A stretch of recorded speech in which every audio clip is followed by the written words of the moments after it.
Halo teman-teman, kita ketemu lagi di materi ekstra dari modul 1, yaitu uji normalitas, homogenitas, dan outlier. Oh ya, FYI sebelumnya sebenarnya untuk materi ini tidak akan dikeluarkan di pretest maupun di OTS untuk modul 1, tapi ini itu sebenarnya materi yang bakal menjembatani teman-teman ke modul 2 dan modul 3. Jadi nanti teman-teman istilahnya apa ya? Ini materi untuk persiapan ke modul 2 dan modul 3 gitulah. Walaupun mungkin bisa jadi nanti di modul 2 dan modul 3 juga bakal dijelasin lagi seperti itu. Tapi ini untuk tambahan buat teman-teman aja gitu ya. Nah, di sini materinya itu adalah terkait uji normalitas, homogenitas, dan uji outlier. Jadi ketiga uji ini itu nantinya bakal digunakan untuk menentukan apakah uji statistik itu dilakukan dengan statistik parametrik ataupun non-parametrik. Nah, apa sih uji parametrik ataupun uji non-parametrik? Nah, sebenarnya uji-uji ini itu lebih detail akan dibahas di modul 2 dan modul 3, tapi intinya seperti itu. Jadi untuk menentukan apakah suatu uji statistika itu dilakukan dengan uji parametrik atau uji non-parametrik harus dilakukan dengan ketiga tes tadi.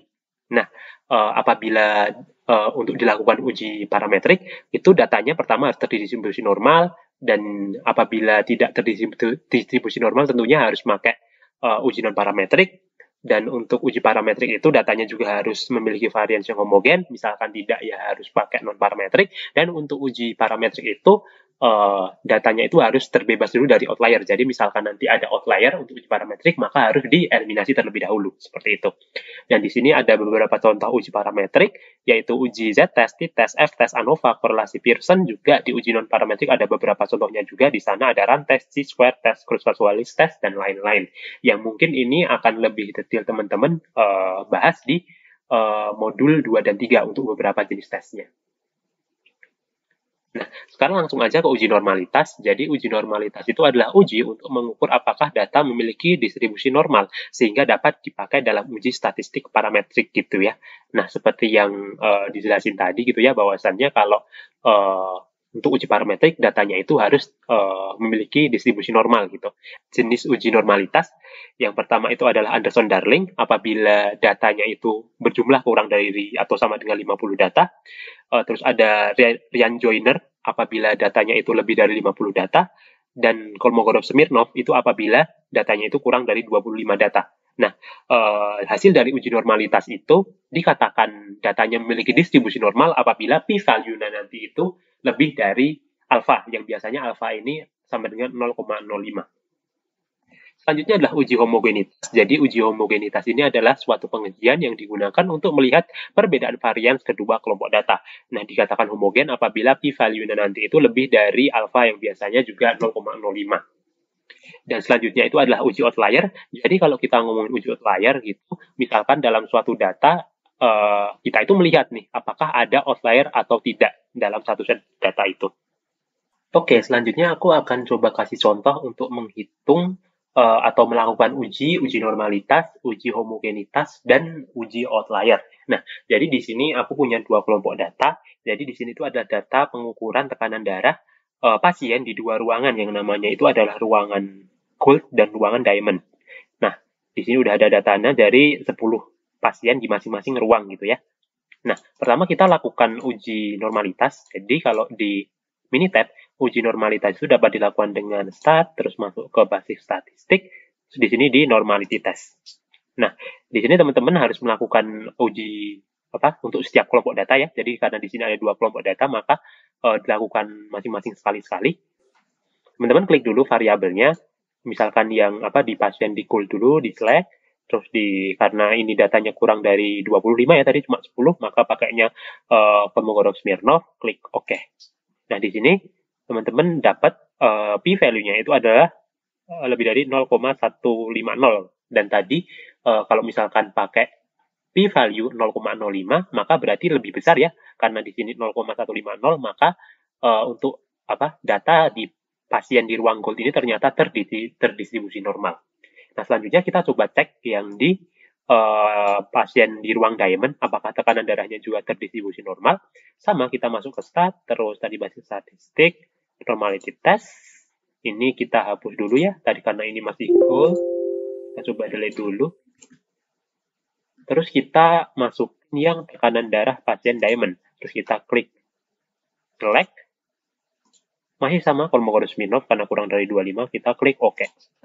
Nah, di sini ternyata p-value-nya adalah 0,096. Nah, ini juga masih lebih besar dari 0,05. Maka di sini masih terdistribusi normal gitu ya. Jadi kita ketahui bahwasannya dua-duanya itu terdistribusi normal datanya. Oke, selanjutnya kita coba lakukan tes homogenitas. Untuk melakukan tes homogenitas, kita masuk ke menu Start, terus kita masuk ke menu ANOVA, dan kita pilih Test for Equal Variances. Nah, di sini teman-teman itu pilih yang respon data are in a separate column for each factor level. Jadi di sini datanya itu terpisah gitu ya. Klik yang ini, terus nanti teman-teman di bagian ini masukkan keduanya. Di satu klik select, terus yang ini juga dimasukkan. Lalu klik OK. Nah, di sini teman-teman bakal dapati bahwasannya p-value-nya baik dengan multiple comparisons ataupun dengan Levin test itu sama-sama di atas 0,05. Maka di sini untuk homogeneity test, maka dia itu datanya homogen. Nah, selanjutnya kita akan coba melakukan uji outlier gitu ya dengan data-data ini. Jadi pertama untuk melakukan uji outlier itu kita sebenarnya bisa menggunakan box plot. Karena kan kalau teman-teman ingat di box plot itu bisa menampilkan adanya outlier gitu ya. Nah, di sini teman-teman kalau menggunakan Minitab bisa masuk graph kayak kemarin di materi sebelumnya gitu ya. Terus teman-teman bisa klik box plot. Nah, di sini teman-teman bisa pilih yang simple aja. Dan gini. Nah, teman-teman bisa masukkan semua variabel gitu ya di sini. Ini klik select, terus ini juga klik select, terus diklik OK.